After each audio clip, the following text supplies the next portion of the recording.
Mikayla, this video is for you directly and our biological father.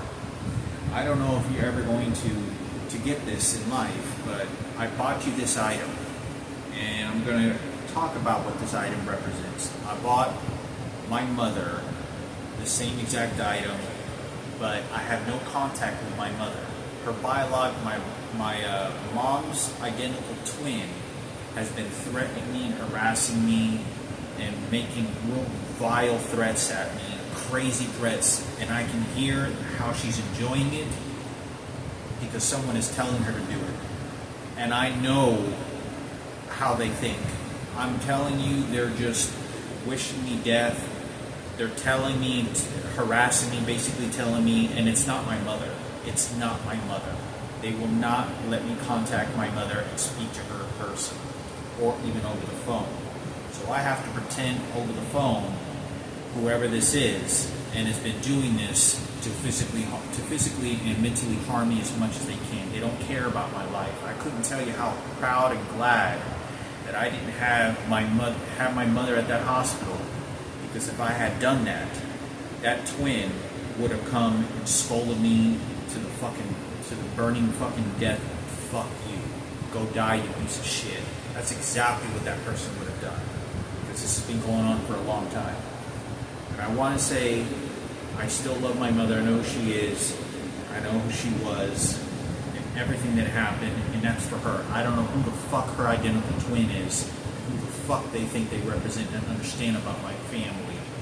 They just showed up in the picture, and it's the psychologists, the gay community, and transgenders that are controlling them to abuse my mother. But I bought you this item. I hope you have 5 minutes to watch this video. This is a Happy Meal from McDonald's. It's a Christmas ornament that I bought for you. I bought my mother the same thing because my mother saw me walking with a McDonald's Happy Meal when I was a kid with a soda. So the story with this for you, Mikayla, is with this McDonald's is when I met my biological father, I was somewhere around the age of about 3 to 4 years old. And he came over, and my mother and him had sex. And she invited him when my dad was at work, Raymond Palomo. My dad is gay. The man who raised me was gay. And so my mom called him, and she said, "Come over and have a beer." And I remember watching them drink a Bud Light or a Budweiser beer, a glass beer, or a canned beer. But it was in the hallway for a moment, and he came in as a booty call, and they had sex. And he saw me, and I remember being on the front porch crying because I thought he was killing my mother. I didn't know what he was doing, and I guess we're having rough sex. And then I didn't know what was going on. It didn't last very long, and then I left. And then he walked out and left. And he just walked by and left. And he did this maybe once or twice, at least once or twice. But he never really paid much attention until my mom looked over at him before he was leaving and said, and looked, and she goes, "He's yours." And she told our biological father, said, he's your kid. And he just looked at me and looked at my mother then he looked at my mother upset, and then he left. I don't know how many times he called my mother after that. I was about 4 years old, and I think he kept in contact with my mother every 6 months. So there was some sort of communication, like, "Are you okay?" He did send her money, that I do know. And when I was about 4 years old, he shows up, and I was about 4 to 5 years old. He shows up, and to finally get a formal introduction and to meet the man that is Raymond Palomo, and they have a conversation. And he does tell him before he leaves, he says, "I want you to take care of him, okay? I'm going to leave him here with you." And he did. But when he came into my room, it was like a formal greeting. He came into my room, and he squatted down, and he looked at me, and he gave me a hug, and he gave me this most solid, straight man, authentic.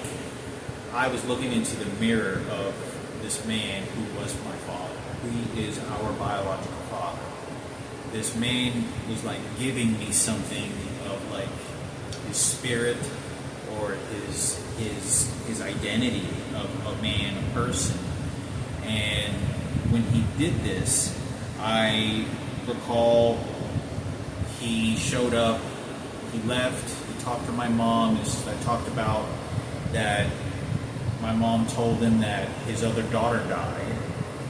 She got brain damage. My mom said, no la hizo, which means she didn't make it, saying that something happened to her brain and she just died. And my mom just shrugged it off like she just died. And she felt bad and behaved kind of sad, but that's how she expressed it. And I remember him chuckling a few cries, like kind of like his kid had died. And he said it was a girl, and that was it. That's what my mother said. So he leaves within a few weeks or the next couple of days. They arrange something, so he starts picking me up from school. He picks me up, and he dropped me up from school a couple of times. But he goes and picks me up.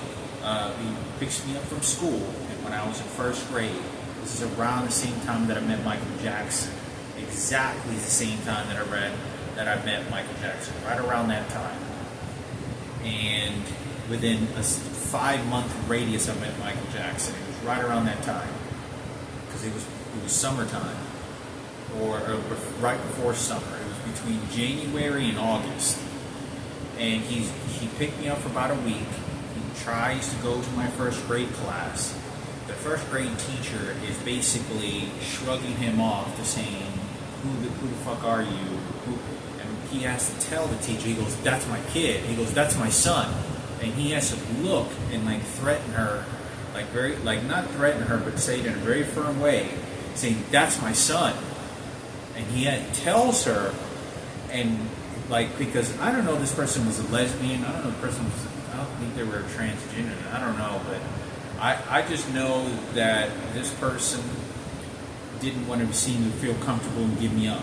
And I remember sort of going like this. He goes, okay, here you go. And he was very mad. And they were sort of harassing him. The gay community was targeting without a doubt. He picks me up for about a week. But before he picks me up for about a week and drops me off school, the first day in order to get familiar with me, he takes me to McDonald's, and I'm crying in the car, right? And this is before the week he starts picking me up to get comfortable with me. He takes me to McDonald's. Once I get to McDonald's, I'm crying because he goes, I'm going to go buy you something. We're going to go to McDonald's. We're going to go get you something to eat. And I'm in the back seat, and I'm crying because I don't know who this guy is. I don't know what's going on. I just know that the stranger guy that looks a little bit like me is picking me up, and he just shows up out of nowhere, right? Because I'm never formally introduced that this kid is I never formally introduced that this guy is my father, my biological father. I never get introduced. So when he ends up picking me up the first time, just telling me, he just tells me, he goes, I'm your son. And he goes, I'm your dad. And I'm like, I don't know, because I've already built an emotional attachment to this old man, Raymond Palomo, and he was taking me to eat and taking care of me and talking to me all the time. So he was like my friend already, my dad. So I don't know why this guy was showing up and saying this. So we go to McDonald's. My mom says, okay, go with him. And I'm crying in the back seat, and he gives me a Happy Meal. And he goes, come on, here you go. And he brings me a Happy Meal, and he gives me a Happy Meal, and you can see how they make me pass gas right now. If you see me bent over, they're watching me right now live on camera. So then it's like, oh, I just shitted it out, I just shitted out the Happy Meal. It's a subconscious brain function that they're doing to train me so I don't have my own self-opinion. But moving on, I figured I'd make this video. You can see how much control they have. It literally squeezes my intestines. It squeezes the intestines to make you shit or fart a certain amount of what they want, even when you don't have gases inside your stomach. But He gives me a Happy Meal, and I'm crying in the back seat because I don't know who this person is. Drives me to the house, and he keeps telling me as we're driving, and looking in the back seat, he goes, "I hope you never forget about me, okay?" And his eyes get really red, and he's like almost kind of crying, like he misses me, or he has to give me up. Like he's almost kind of crying, like there's an emotional sense to him that he feels like he has to give me up because he doesn't have a choice to give me a better life. So drops me off and looks at me and he says, "I hope you never forget about me. I'm your dad." And my mother was sort of shrugging him off, like, get out of here, because my dad, who raised me, was telling my mother, basically ordering her what to do because she has no place and he has the money, which is true. So he gave me a Happy Meal. I wanted to give you this Happy Meal for your Christmas tree so that you can remember what our I don't know if he's still alive. God, I hope he's still alive and I get to meet him one day. But I wanted to give you this as just a friendly reminder that he gave me something in life. And he had a daughter, and he's your biological father, our biological father, and there was a lot of persecution from me never finding out. From Kenneth Cooper at the radio station and the Cooper family. And my mother's identical twin. My mother is much more loving and kindness and understanding of what these people have abused and trained my mother, just like they've taken $175,000 that my other two brothers inherited along with me. But I wanted to make sure that you understand what this video is. This video is to explain and our father, our biological father. So hopefully this Happy Meal reaches to you one day while I'm alive and we get to talk. But please understand the persecution that was going after him, going after you and your family and me, was intentionally to separate everything and dismantle it the way Kenneth Cooper at the radio station 97.90 wanted. Because I didn't know how much he was fooling me and everything that was going on for so many years, for 15 or over 10 years. So I wanted to make this very clear. The Cooper, Sarah Cooper and Ken Cooper, what they did to this man, what they did to the relationship, what hopes of anything. But I wanted to make sure that life is short. And I met Michael Jackson. I told you, and I said it's because I met Michael Jackson when I was at McDonald's. So I figured I'd bring this to you. Because I met Michael Jackson and his family, and it was the biggest curse what that family did to me, and when it later happened to my brother Frankie and me and my mother, and the abuse and what they did to, and how we were taken advantage of by the Cooper family and Kenneth Cooper and that entire family, and everything that happened with the psychologist and their raping and abusing my mother. Hopefully this is a small token that you can take for yourself and understand. Maybe you'll get this before I die. But understand the horrors of monsters that lurk in this world. And they're human beings, people like Sarah Cooper and Ken Cooper that are wanting me to die, watching me to die, and manipulate that. People that were stalking me and all the details that was going on. You don't know how monstrous what these people are doing. And hopefully I'm going to be sending this to my mother, and I'm going to be hopefully not digging in a trash can one day, but this is what I may be having to do one day, probably soon, for food. But I'm going to send this to my mother's twin, because I'm not allowed to talk to her. She's posing as her. I'm going to send this to her. Hopefully it'll get to you with the model ship that I built for you, with the princess crown and all that stuff that went along with it.